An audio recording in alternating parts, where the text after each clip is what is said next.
Hello hi welcome to our channel.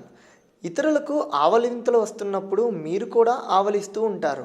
అలా ఎందుకు ఆవలింతలు వస్తాయో మీరు ఎప్పుడైనా గమనించారా? చాలామంది ఆవలించడం అనేది నిద్రలేమి, నీరసాన్ని సూచిస్తుందని భావిస్తుంటారు.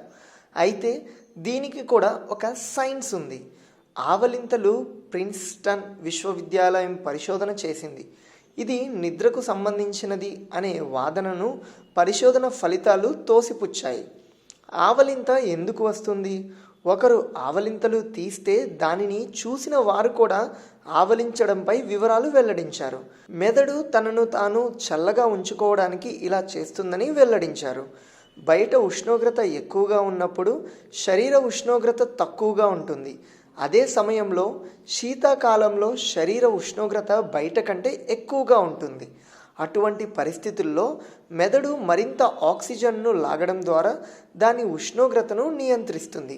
ఆవలింతకు వాతావరణానికి కూడా సంబంధం ఉందని పరిశోధకులు చెబుతున్నారు. ప్రిన్స్టన్ యూనివర్సిటీకి చెందిన పరిశోధకులు ఇలా చెప్తున్నారు. 180 మంది ఆవలించడాన్ని గుర్తించేందుకు పరిశోధన చేశారు. వీరిలో వేసవిలో 80 మందిని, శీతాకాలంలో 80 మందిని పరిశోధనలో చేర్చారు. వీటికి సంబంధించిన పరిశోధన నివేదికను పోల్చి చూసినప్పుడు వేసవిలో కంటే చలికాలంలోనే ఎక్కువ మంది ఆవలిస్తున్నట్లు తేలింది.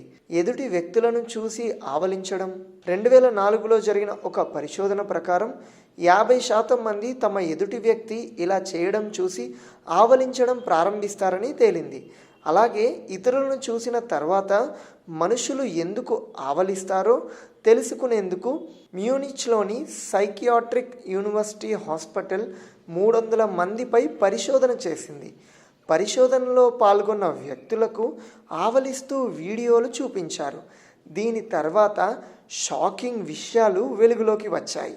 అవేంటంటే వీడియో చూస్తున్నప్పుడు వ్యక్తులు 1 నుండి 15 సార్లు ఆవులించారని పరిశోధన నివేదిక చెబుతుంది.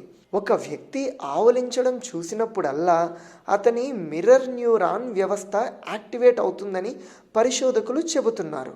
దీని ప్రత్యక్ష సంబంధం మానవ మెదడుతో ఉంటుంది. మిర్రర్ న్యూరాన్ వ్యవస్థ సక్రియం అయినప్పుడు అది ఇతరులను అనుకరించమని మానవులను ప్రేరేపిస్తుందని పరిశోధకులు వెల్లడించారు. వావ్, ఇప్పుడు దాకా మనకి తెలియని నిజం ఈ వీడియోతో తెలిసింది కదా. సో ఆవలించడం ఇలా చేయడం వల్ల జరుగుతుంది. చూశారు కదా. ఇలాంటి ఇంట్రెస్టింగ్ అప్డేట్స్ కోసం చూస్తూనే ఉండండి మా ఛానల్ని. లైక్ చేయండి, షేర్ చేయండి, కామెంట్స్ చేయండి. ముఖ్యంగా సబ్స్క్రైబ్ చేసుకోండి. Thank you.